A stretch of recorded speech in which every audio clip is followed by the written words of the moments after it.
What's up, you guys? It's Baby Cutie Mo back again on my channel to give you guys yet another video. And today I'm going to be talking about the value of the squeaky wheel.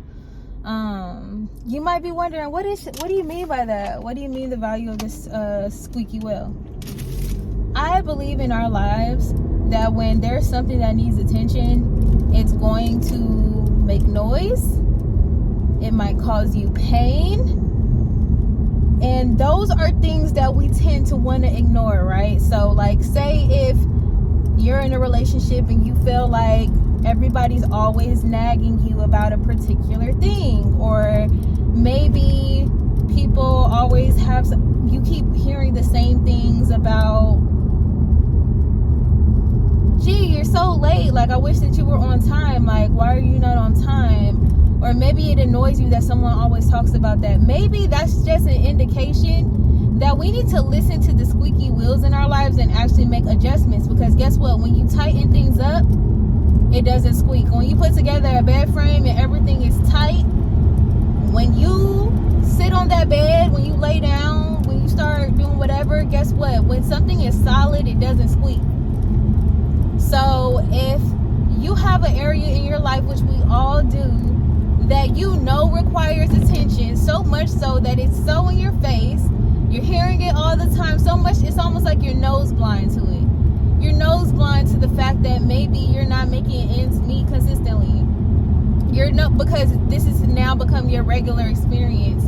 You are nose blind to the fact that your relationship is failing and you need to be moving around or choosing to make different choices or have some hard conversations so that you can move forward and be happy in your life. Maybe you're ignoring the fact that you hate your job that you're at, and you know you could be doing something, you want to be doing something different. Whatever the case might be, whatever your squeaky wheel is, that is a sign from the universe. It's actually a gift. It's a sign from the universe. It's a gift from the universe. Sometimes our greatest pain points, as far as like, you know, it could be anything in life that we go through, those are the things that need our attention. Those are the things that we're neglecting in life to take a good, honest look at and decide that we're going to stop making excuses about why we can't and fighting for our limitations and start fighting for our limitless, you know, our limitlessness, our infinity nature, that our abundant nature, that there are so many different ways that something can be handled. There's so many different perspectives, so many things that can help us to move forward so that we can live a better, more peaceful, abundant life.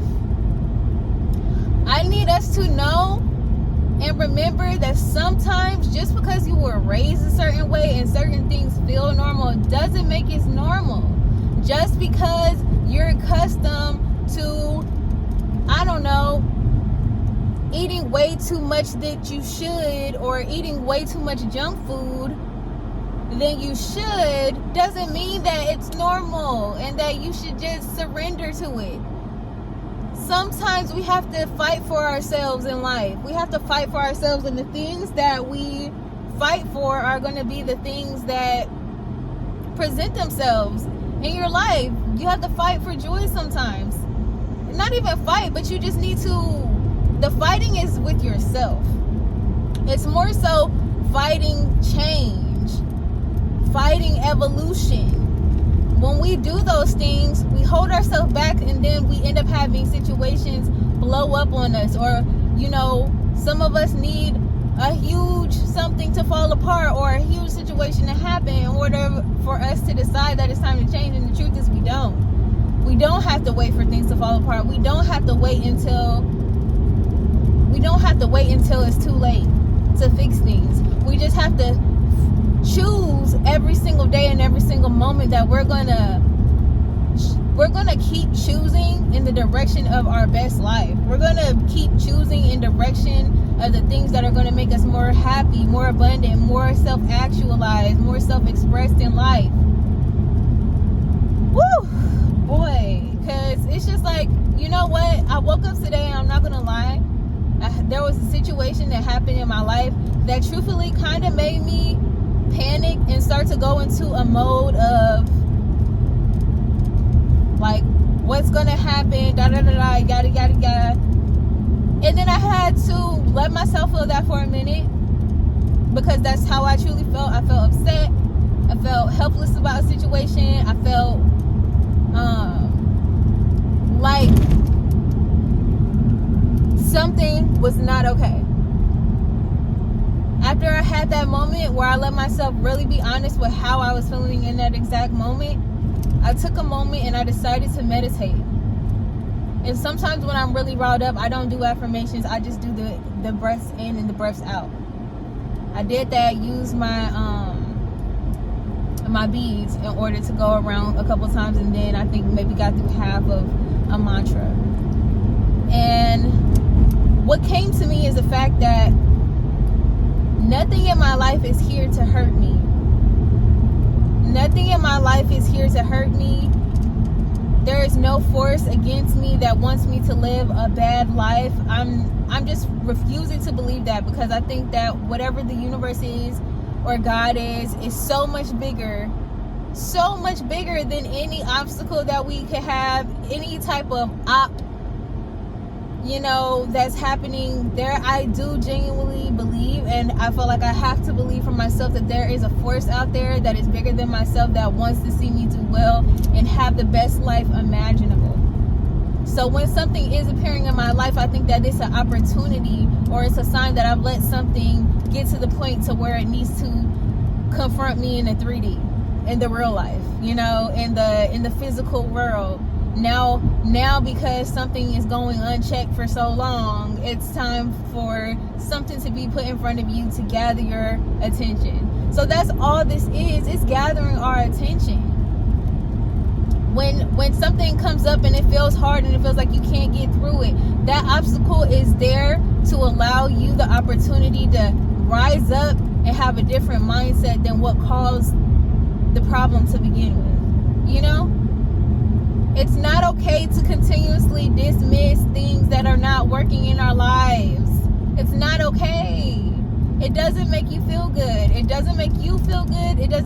I can probably guess that it doesn't make the people around you feel good, because when you're hurting, or when you're suppressing something, or when you're continuously subjecting yourself to a certain kind of stress and anxiety that you shouldn't need to, don't want to, whatever, that affects the people that love you. That affects how present you can be with people sometimes. You start to cope. You start to cope with life because you're not changing your life. And I don't think that that's a good way to live. And I'm just saying it from experience as a human being. I think that we all can relate that sometimes we need to decide, make a definitive choice to move a different way and to hold ourselves accountable and to show up in new ways to create new results in our lives. You can't go wrong when you do that. You can't go wrong when you do that. So I'm just going to end this video, and I'm going to say that if you are watching this video, you have everything that you need to get through to the next level. You have everything you need to achieve the goals that you want to achieve. Take the steps, make the choice. Take the first step. Download the app. If there's an app that can help you, for instance, learn Spanish. If you want to learn Spanish, take the action. Download a free app that's going to hold you accountable to speaking Spanish every day. If you know that you're overspending, there's so many apps on the Apple Store, the Google Store, that will literally give you the cheat code, so you don't even have to write it with your own two hands. It already has an intelligent design that can help you to get ultimate results, so that you can do better managing your money in your life. And then after that, it's up to you. It's up to you. We can manifest good things, and we do manifest good things all the time. We're always speaking of all the good things that we are manifesting, but let us know that in that it still requires our action and our cooperation, our conscious effort to be directing our attention towards things that are going to be in alignment with what we want. So it's one thing to say, oh, things are going to be so much better, and then continue to do destructive things that are taking you further away from your goal. And it's a total different thing when you decide with your mind and your heart and your body that no matter what, I'm making a commitment to myself to change this part of my life. It could be to change my body, to change my mental. Every day, I'm taking a step. And I'm going to do that. We have to do it. We have to check ourselves. We have to be honest with ourselves and hold ourselves accountable. And if you have friends, loved ones, if you need to be honest with them about possibly needing some sort of new way of going about life because they're going through something and you notice that it's a consistent pattern, we need to hold the people that we love accountable. And that's where everything on this channel that I talk about, learning how to initiate hard conversation, comes into play. Because sometimes change requires more than us. I think it starts with us, and we can always start with ourselves. But say you're in a relationship with someone else, or you're living with someone else, sometimes it takes a hard conversation in love because you want to see that person do better in life to get the wheels turning and get the wheels moving. And then we don't have to ever do things alone, because guess what? Just like that person needs help in that area, you might find out that there are things that you don't know about that same area. Let's do it together. Let's hold each other accountable and then hold each other up by showing up and like working together to better ourselves. And then that collectively just makes such a better environment, better outcomes. And these are just things that are on my mind and what I am living today. So I wanted to share that. I think that that's important. I think that sometimes common sense, it really still needs to be reiterated because we forget to move in a way that is in alignment with what we want. We forget that we have so many resources available to us at any given moment. Google is real. YouTube is real. There's so many people who are always willing to help, putting out free information about whatever it is that you need to know. Whether it's about relationships, whether it's about money, whether it's about health, any of the above, anything that we could ever want, money, it's all out here for us to consume. And if we want better, we have to do better. We have to choose better, and we have to be better, because it starts with us. So I'm going to leave you guys with the affirmation today. I am the captain of my soul. I am the captain of my soul. That is the affirmation because we have to make the steering moves with our conscious mind. We have to make it make sense, okay? So literally, love you guys, wishing you the best, and I hope that this helps somebody. Mwah.